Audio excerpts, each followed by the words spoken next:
Assalomu alaykum, hurmatli aziz vatandoshlar. Hammani kirib kelgan yangi 2026-yil bilan chin qalbimdan tabriklayman. Yangi yilda yangi muvaffaqiyatlar, yangi ishlar, haloldan boylik, sihat salomatlik tilayman. Doim sog' salomat bo'lib qolinglar. Oilalarga tinchlik, omonlik tilayman.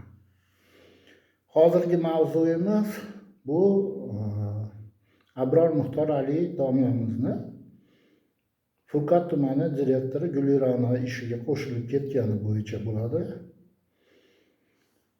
Sababki Abror Muxtor Ali Abrorjon domla deyveraylik, kuchli tafakkurga ega bo'lgan, har tomonlama yetuk. Masalan, diniy saboqlari ham, diniy ta'limotda ham kuchli.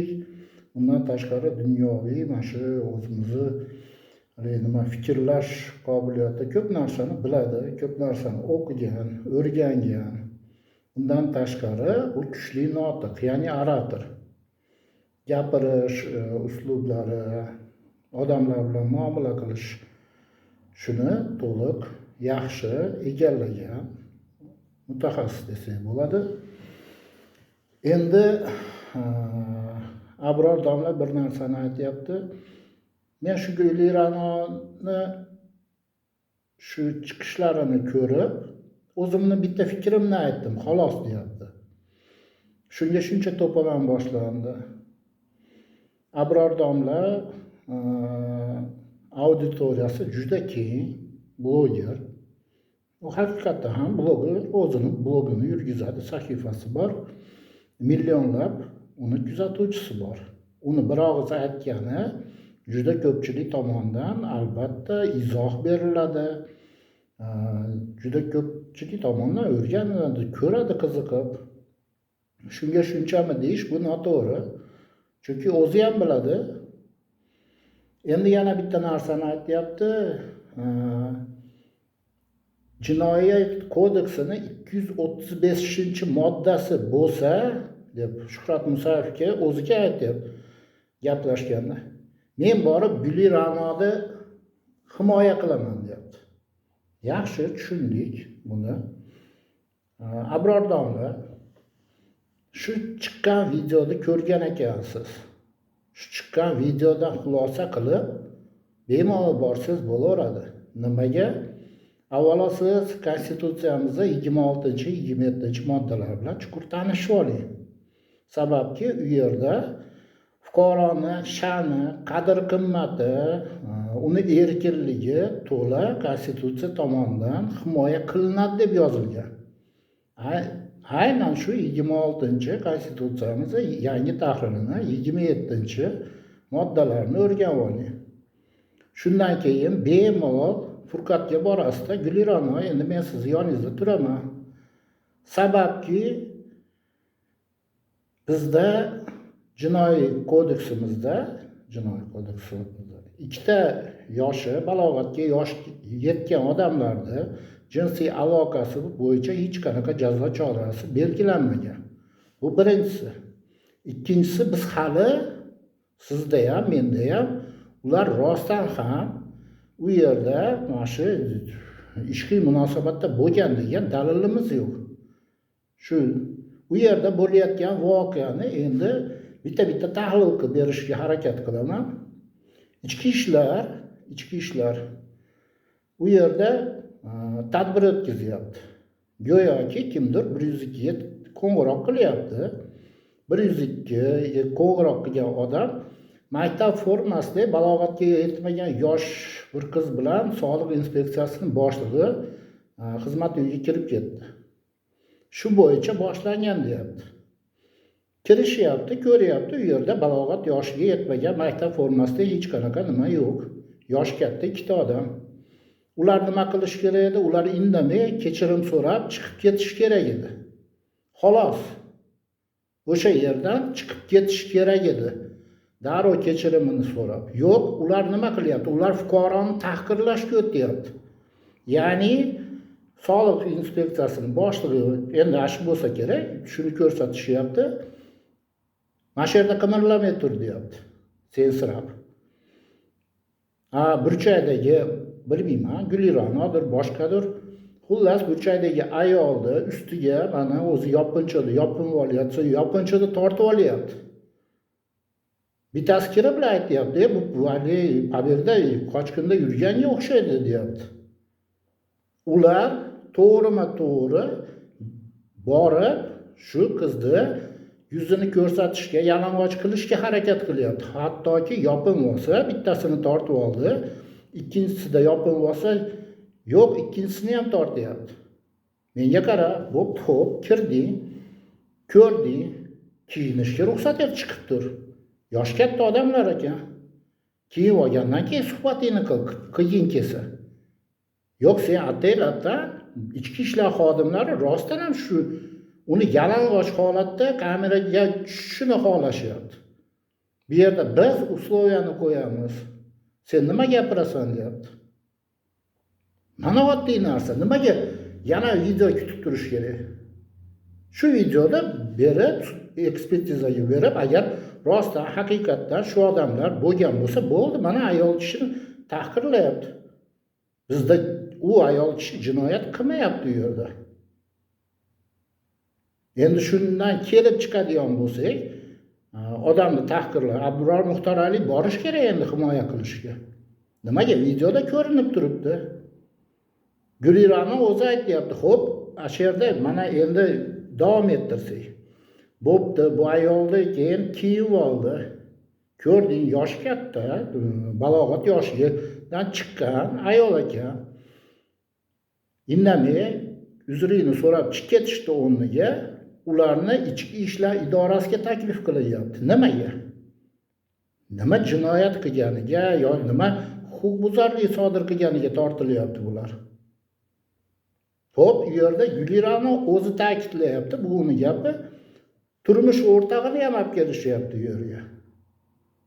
Undan tashqari Gulirani meni boshlig'im, demak, bu maktabgacha va maktab ta'lim muassasalari bo'limi boshlig'ini taklif qilishgan. Hozir mana shu yerda shuni ishdan haydaysan deb turib olgan. Bu Gulirani gap. Men hayron bo'lyapman. Shunday key fikrlaydigan, aqli raso, to'dalanib kellaring deb turib, nimaga to'dalanib kellaring? Aqlim senlar bilan kurashga yetadi deydigan inson Abrordonda. O'tkir ko'zlar ochib bo'lsa, nimaga videoda shu holatni ko'rmadimi? Tahqirlash bo'layotganini kuzatmadimi?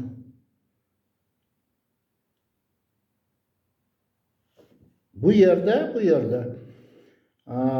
odamlarda zehni, bilimi, ularda lekin fikrlashi bu yaxshi narsa. Lekin uni nimaga qarab ishlashiga bog'liq.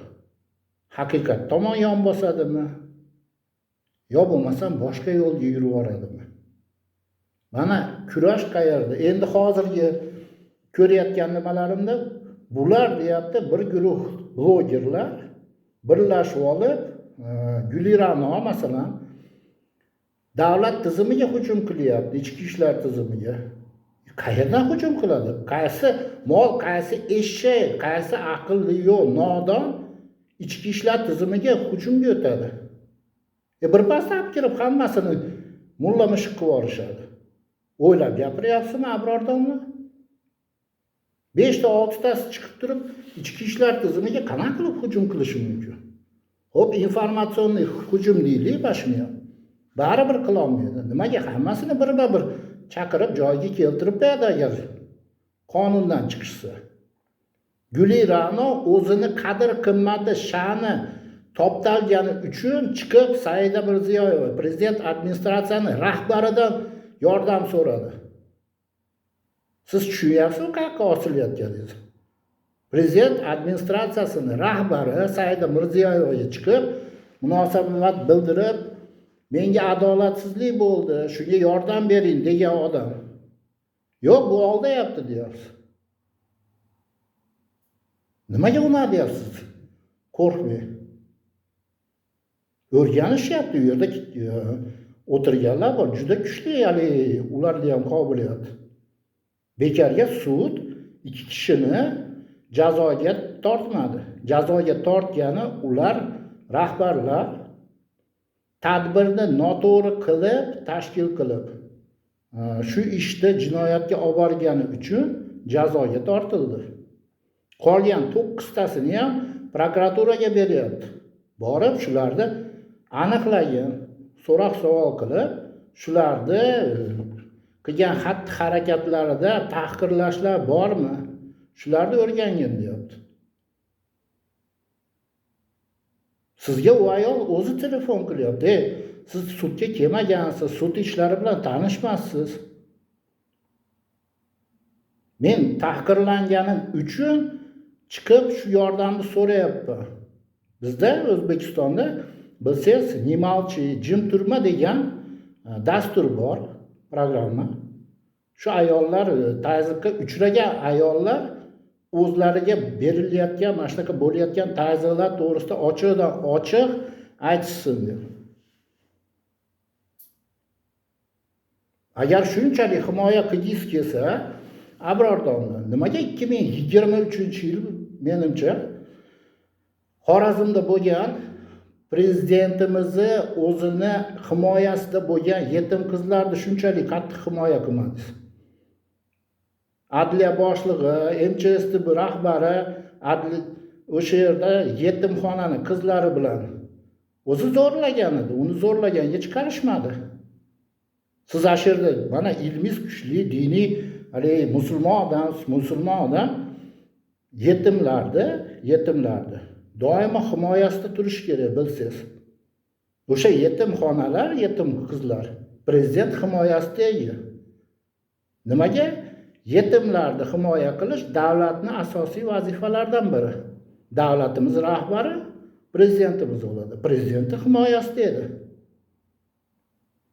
Shunaqa cho'rtlar bor ekan, shu yetimxonani qizlarini ham ular voyaga yetmagan, bittasi 15 yashar, bittasi 16 yashar edi. Chiqmadingiz shu paytda mana Oliy sudda raisining o'rinbosari, Bosh prokuraturada Svetlana Artikovna press konferensiya berganda shu ma'lumotlarda ashirda bo'lmadingiz-ku? Nimaga bunaqa qilishyapsan deb. Nima unaqa joylarga gapirishga sizda hech qanaqa til zabon yo'qmi? Qanday oddiy fuqarolarni gapirishingiz mumkinmi? Boringlar.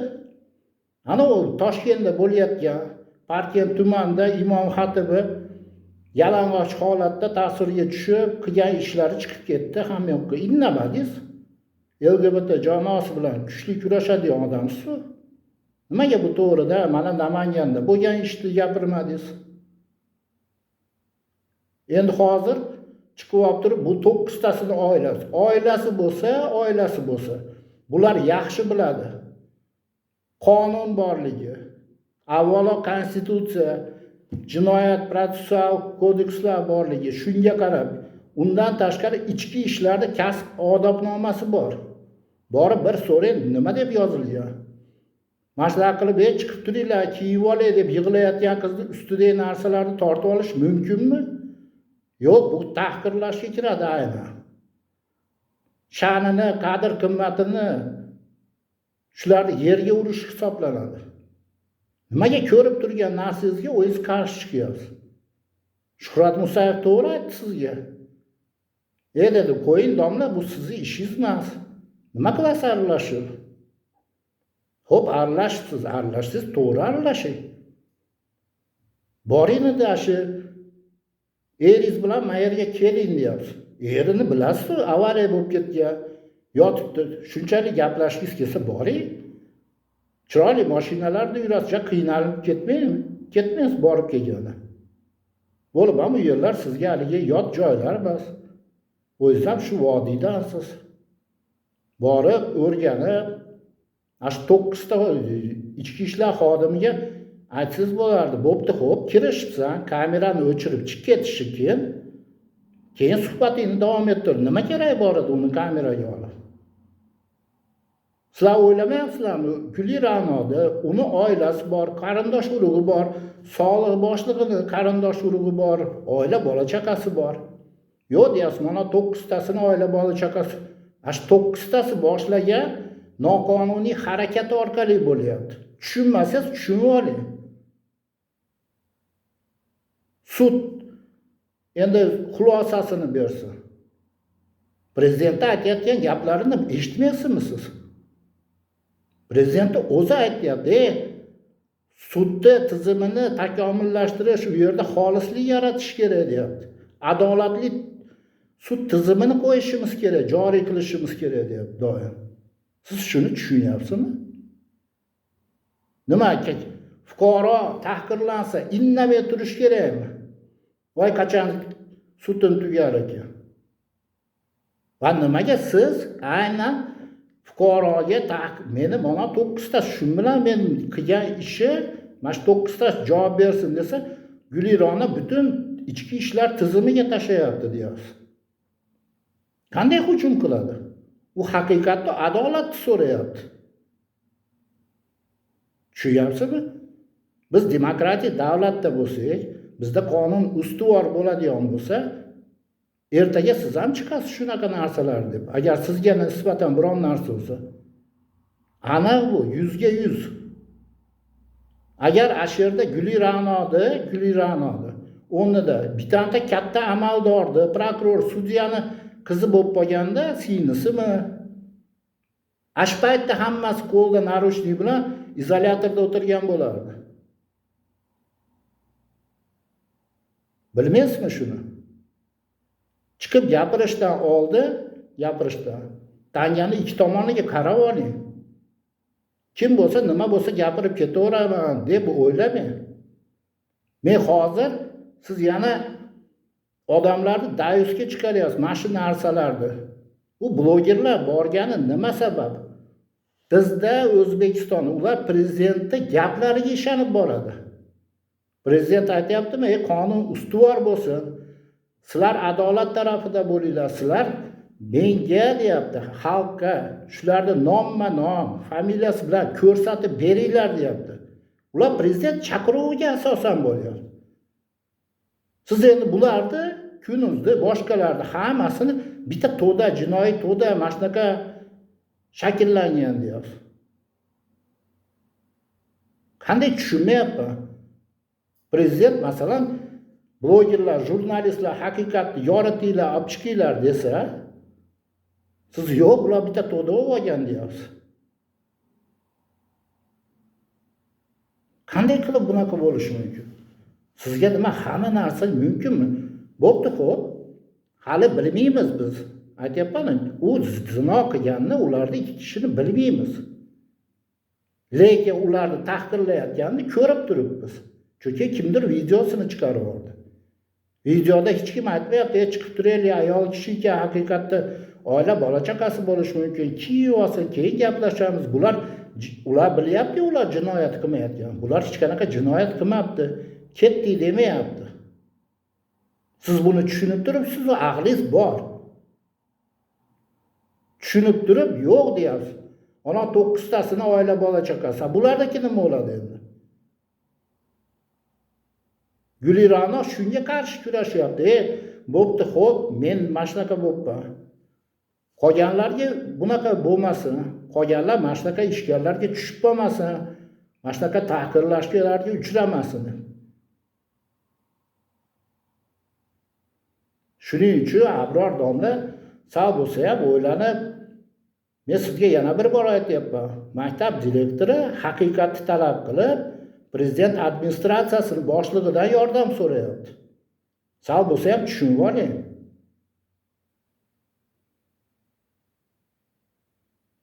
Hech kim tepalab ketishga haqqi yo'q.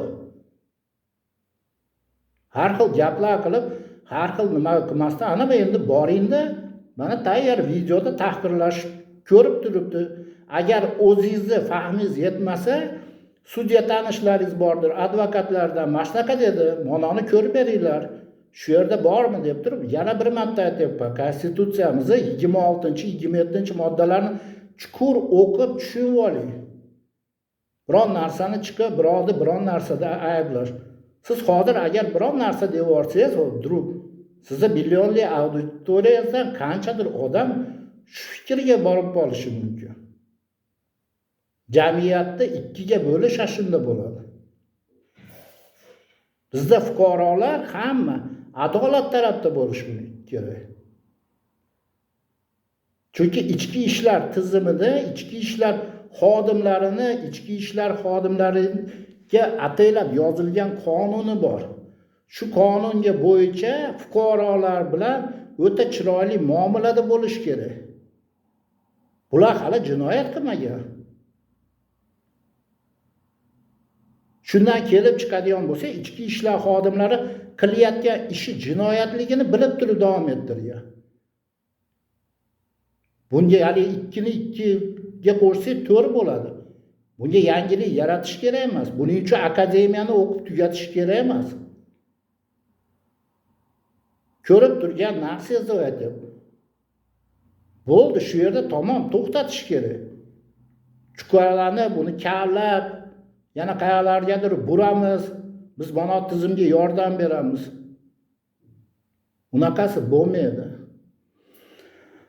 Shu birodarlar yaxshilab o'ylab bundan keyin konstitutsiyani o'rganib, Shuhrat Musayev aytgandek, rostdan ham shu o'z bilgan, o'z yaxshi balodek suzadigan dengizga o'tib oladi. Bu qirg'oqlarda haligi tushunmovchiliklar kelib chiqar ekan. Az hamyurtlar, sizlar ham mana ko'ryapsizlar, Gulironodi tema mavzusi juda ham nima bo'lyapti, uni saralashib, buni saralashib, bu unaqa narsa emas. Bu yerda hech kim ichki ishlar tizimiga hech kim hujum qilib uni nomini qoralab, ichki ishlarni ayrim xodimlari, nopoy xodimlari qilgan xatoliklari, noqonuniy ishlari orqasidan bu bo'lib chiqyapti. To'g'ri ishlayotgan juda ko'p ichki ishlar xodimlari bor. Ko'rishamiz, gaplashamiz, rahmat aytamiz. Hozir ham rahmat aytaman ularga. Nimaga? Ular jamoat tartibini saqlayapti, jinoyatchilikni oldini olyapti, o'zlarini jonini xavf-xatarga qo'yyapti. Bu bor narsa. Bundan biz hali yo'q demaymiz. Lekin bularda orasida nopoklar ham bor. Ichki ishlar tizimi attestatsiya qilib turadi vaqt-vaqt. Shunaqa nopoylarni ertaroq olsa, shu holatlar yuzaga kelib chiqmasdi. Xayr, sog'-salomat bo'linglar. Iltimos, iloji boricha hammamiz haqiqat tarafda yuraylik. Haqiqat qaysi tarafda bo'lsa, shuni o'rganib, shu tarafda yurganimiz bizning kelajagimiz bo'ladi. Barchalarga sog'lik, omonlik tilayman. Tinch bo'linglar, sog'-salomat bo'linglar. Yana bir bor kirib kelgan yangi yillar, yangi 2026-yil hammamizni oilamizga, hammamizga barokatli bo'lsin. Vatanimiz tinch, obod. Vatanimizda qonun ustuvor, jazo muqarrar bo'lsin. Rahmat sizlarga.